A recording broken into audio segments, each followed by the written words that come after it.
Gulliver's Travels. Gulliver's Travels is an interesting story by Jonathan Swift. It deals with the experience of Gulliver, a sailor, when he was caught in the land of giants. When a person tells the story of his life in his own words, it is called an autobiography. This story is told in the first person, and so it appears very convincing. Gulliver's Travels.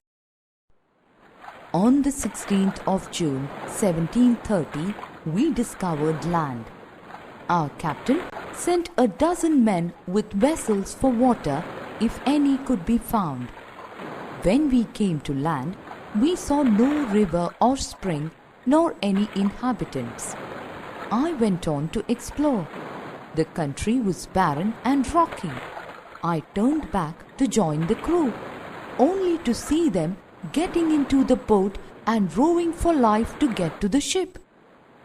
Before I could reach them, I observed a huge creature walking after them in the sea as fast as he could. The water of the ocean reached only till his knees. However, the monster was unable to overtake the speeding boat. I turned back quickly and climbed up a steep hill with fields of barley on either side and the corn rising up to 40 feet. There was a fence to pass from one field to the other. It was impossible for me to climb because every step was 6 feet high.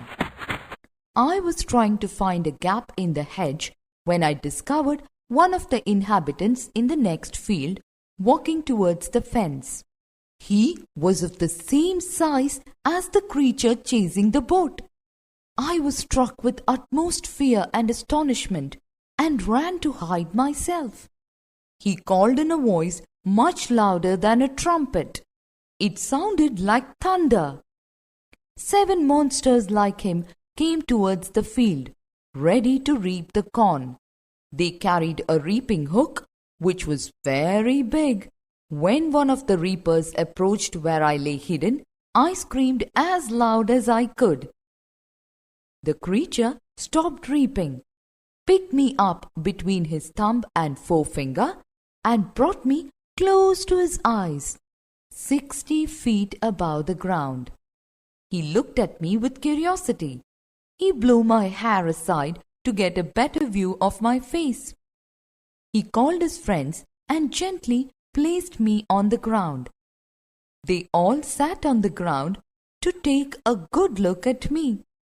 I walked slowly backward and forward, pulled off my hat, and made a low bow towards the farmers.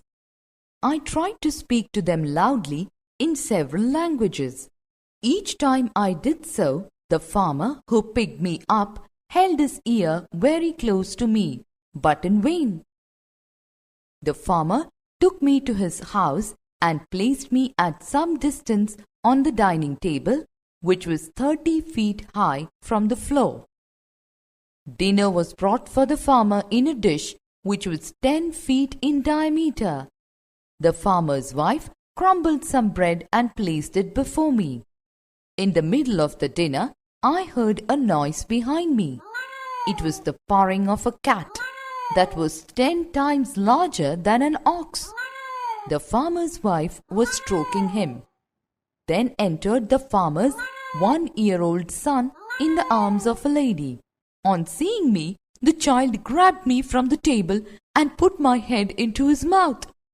I shouted so loudly that the baby dropped me. I would have broken my neck if the mother had not held her apron under me. Later she put me on her own bed and covered me with a clean white handkerchief. I slept dreaming of my home, my wife, and my children. New words. Inhabitants, occupants. These are the inhabitants of a fishing village. Barren, land with no vegetation. It is difficult to irrigate barren land. Crumbled, broken into pieces. Sita crumbled some biscuits for her daughter. Grab, pick suddenly. The thief grabbed Rakhi's purse and ran off. Many of you are familiar with the proverb, "Every cloud has a silver lining." Life is a combination of both negative and positive aspects. Every painful and sorrowful incident will have something positive behind it. The life of a person is not going to be a continuous chain of sufferings. At least there will be something good in between.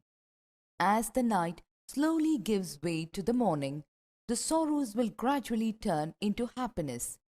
When dark clouds cover the sun, do we get depressed thinking that the sun is lost? We know that now or later the sun will come out of it.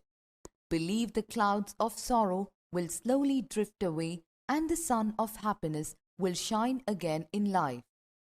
Have you ever gone for any adventurous trips? Share your experiences with your friends.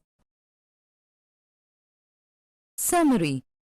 The story deals with the experience of Gulliver when he was caught in the land of giants. One of the giants took Gulliver to his home. There he met the giant's wife and son, who were also very huge in size. The lady treated Gulliver caringly, and he slept peacefully, dreaming of his home and family. The whole story is very exciting and fascinating. The story reveals the author's great imaginative and descriptive power.